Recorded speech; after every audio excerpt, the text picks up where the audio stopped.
My name is Amina. I was just 15 years old when I left home without telling anybody. I was not running away. I just wanted to find something different. Something real. I grew up in a small town in northern Nigeria, close to the edge of the forest. Life there was the same every day: wake up, sweep compound, go to school, fetch water, help mama, sleep. I liked school, but I loved stories more.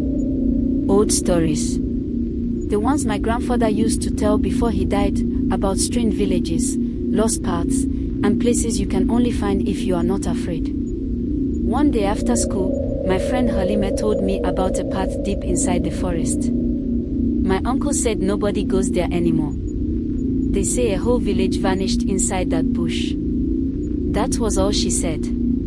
But that night, I could not sleep. The next morning, I packed a bottle of water, groundnuts, a small flashlight, and my grandfather's old slingshot.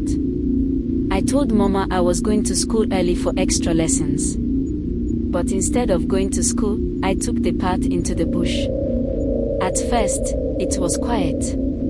Just birds and wind. But after walking for about 2 hours, I started hearing drums. Real drums.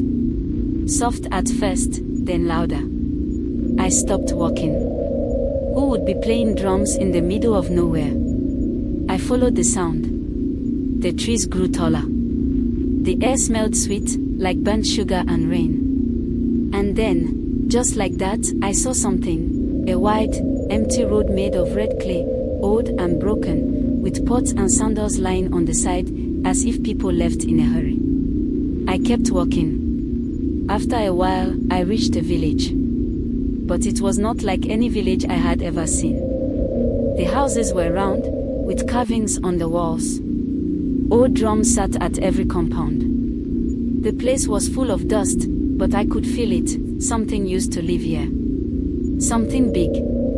Then I saw him. A small boy, maybe 8 years old, sitting alone on a stool, playing a wooden flute. I said, "Hello." He looked at me. "You're late," he said. "Late for what?" He smiled. "To remember." That's when I realized this boy was not normal. His clothes were old, like from long ago. His eyes were sharp. Too sharp. I wanted to run, but something told me to stay. He stood up and walked toward me. "You're from the outside," he said. "You still believe we are lost?" "You are lost," I replied. "No. We are just hidden. Until someone like you finds us again." He took me around the village. Showed me the empty compounds. Told me stories. This village, called the Zango, used to be full of people, farmers, hunters, drummers. They were strong, proud. But during a fight with another tribe, the people chose to disappear rather than be taken. Not die. Disappear. They made a deal with the forest, the boy said. Now we wait. For someone who remembers. I didn't understand. Why me? Because you came. He gave me something, a small calabash with a black stone inside. Go back. Tell people we are still here. But only those who believe will find us again. Then everything changed. The wind blew hard. The drums stopped. I blinked and I was alone again. The village was gone. No houses. No boy. Just trees and silence. I ran home. When I got back, it was already dark. Mama was crying, thinking I was dead. I told her everything. She didn't believe me at first, but when I showed her the calabash, she kept quiet. That night, she brought out an old cloth from her trunk. The same symbols that were on the village walls were printed on the cloth. She had never shown me before. We used to know that village, she whispered.